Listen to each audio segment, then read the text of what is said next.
What's up, everybody? My name is Zach. Thank you for tuning into 1010 Bible Study. 1010 Bible Study. Jump into the Word with us. I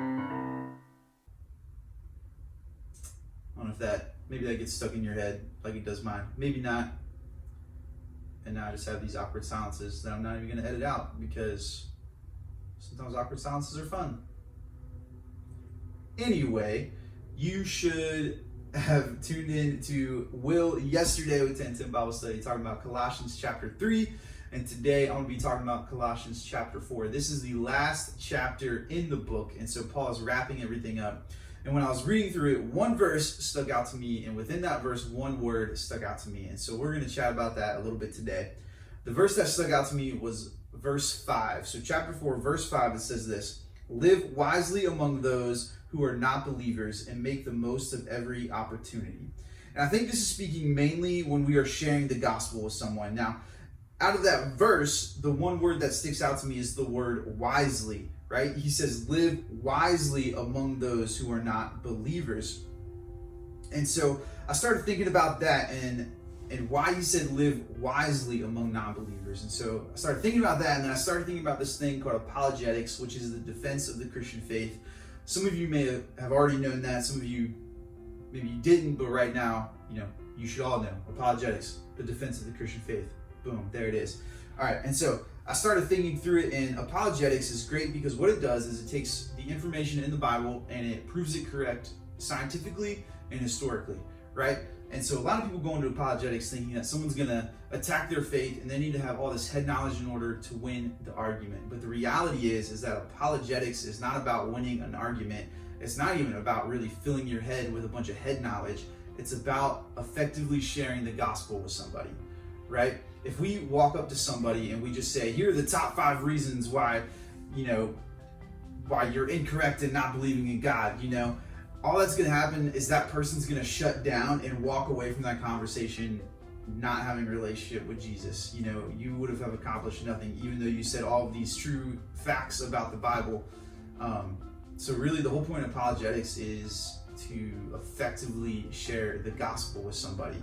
And so that brings me back to that word wisely. Sometimes head knowledge doesn't equate to you being wise. I think being wise is knowing when to apply that head knowledge, taking that head knowledge and applying it to your life, when to bring it out and when not to bring it out.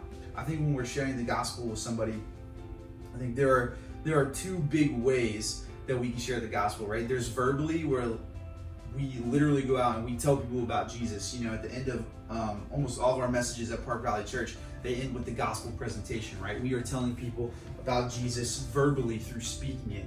And the other way that we share the gospel is through our actions, right? Through loving on people continuously. And I think that is one of the biggest ways that we share the gospel with somebody, that we build a relationship with that person. We ask them questions about their life. We get to know them. We ride roller coasters with them.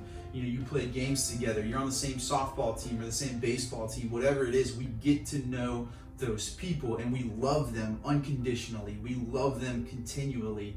And when we do those things, eventually those people through time are going to start asking us questions, right? They're going to start asking like, man, why are you so nice to me all the time? Why do you keep loving on me? Like you're always looking out for me. Why do you do that?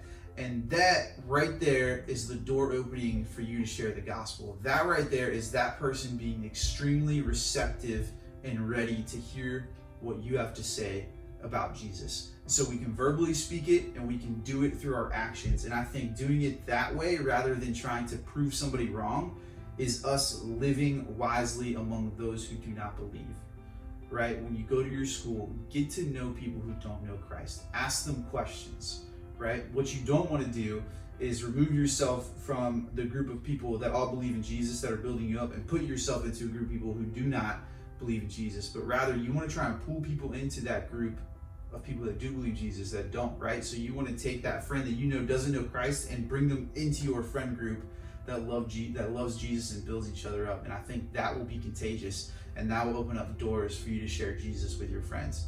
And so thanks for tuning in, guys. I hope you come back tomorrow, 10 a.m. Kevin's going to be kicking off a new book of the Bible in our 10 Bible study. So I hope you guys have a great day. Bye. 10:10 Bible study. Jump into the Word with us.